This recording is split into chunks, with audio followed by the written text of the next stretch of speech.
Who the heck is Prairie Prince? And what do you mean, a forgotten founder of Journey? None of the albums that I have list Prairie as a member. I know.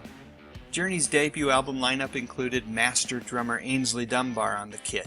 So how can this Prairie guy, if that is really his name, be a founding member of Journey? When Journey released their debut album in 1975, the band's lineup included Neil Schon, Ainsley Dunbar, Ross Valory, Greg Raleigh, and, for this album only, George Tickner on rhythm guitar. Despite that fact, Prairie had recorded the very same songs with the band on a demo tape that eventually landed the band a recording contract with Columbia Records.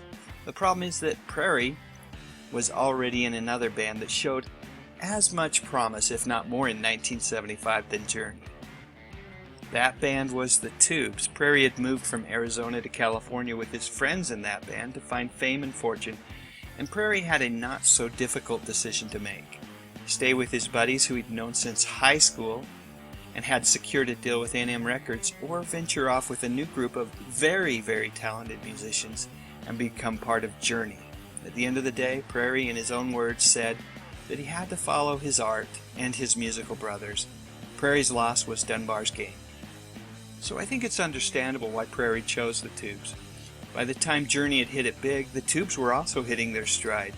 After multiple albums with A&M Records, they'd moved to Capitol Records and had just released an album called The Completion Backwards Principle, which would yield the rock hit Talk to You Later and Don't Want to Wait Anymore. The band's biggest hit would be She's a Beauty in 1983.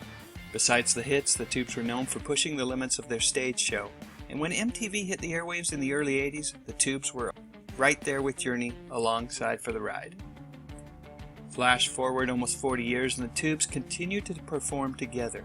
Over the years, Prairie has never been content to play with just one band, however. He's also toured extensively with Todd Rundgren, Jefferson Starship, or Airplane, or whatever they're calling themselves these days. And yes, he's even performed a time or two with some of the original members of Journey. Prairie is considered one of music's finest drummers, and his services are in constant demand. Among the members of Journey, Prairie to this day remains close to bassist Ross Valory. Not only are they friends, but they are in business together as well. Search Google for Mouthman Apparel and take a look at the animated hoodies that Ross envisioned and Prairie has brought to life. So, did Prairie make the right decision? You've got to think so. Dunbar was replaced by Steve Smith, who would himself be replaced later on, only to return over the past couple of years. And while the Tubes have lost a few members of the band over the years for a variety of different reasons, the core lineup continues to perform together because they are, first and foremost, friends.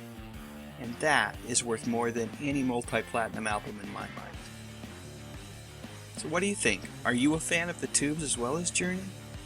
Leave your comments below. As always, I would be honored if you would consider subscribing to my channel, and most importantly, thank you for watching.